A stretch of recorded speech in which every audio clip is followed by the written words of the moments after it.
ज्या मस्जिदीन घेऊन गेला खंयच्या लेटराच्या डायरेक्शनान तर student Islamic organisation of India हे ऑर्गनायझेशन एफिलिएटेड टू PFI जेका सरकारान आणि केंद्र सरकारान बॅन हाडिल्ले आहा.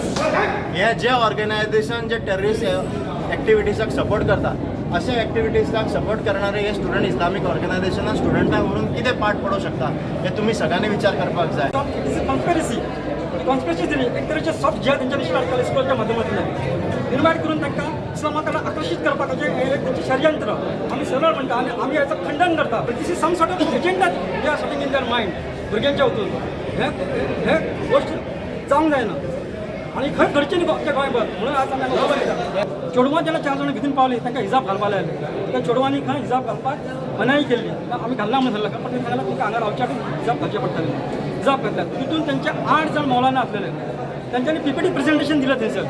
PPT प्रेझेंटेशन त्यांनी इस्लामा बद्दल सांगपाक लागले. अल्लाह अकबरचं मिनींग कितें, मक्का कितें, मदिना कितें, आमी नमाज कितें पडटा. तितून त्यांच्यानी एक असो स्टेटमेंट केलो की तुमी जे पुसता पळय न्ही ते फातराच्या देवाक आणि आमी पुसता पळय दिसना पूण आमचो हात वाचपाचेर आहा. तशेंच ताजेर पुलीस डिपार्टमेंटल इन्क्वायरी जावची आणि ताका पुलीस डिपार्टमेंट आपल्या ताब्यात घेवचें. कारण हे टेररिस्ट ऑर्गनायझेशन आसा आणि टेररिस्ट ऑर्गनायझेशनान भुरग्यांक तो घेवन वचप आणि त्या मस्जिदीन काही भुरग्यांनी ज्या एका मौलानान ज्या पद्दतीन भुरग्यांचे पाठ शिकोवपाचे धर्माचो भेदभाव करपाचो जो प्रयत्न केला आहा, धार्मीक भावना दुखयल्ली आहा त्या आदाराचेर आणि एंटी नॅशनल एक्टिविटीच्या माध्यमातून त्या व्यक्तीकूय आणि प्रिंसिपलाक दोगांकूय अटक करपाची गरज आसा. हांवें सगळ्या पयलीं एपोलॉजी मागल्या सगळ्यां कडेन. एक मिस्टेक जाली आमची, टोटली मिस्टेक आणि हे सगळे लक्षात घेवन हांवें आमच्या प्रिंसिपलाक सस्पेन्शन ऑर्डर दिली आसा.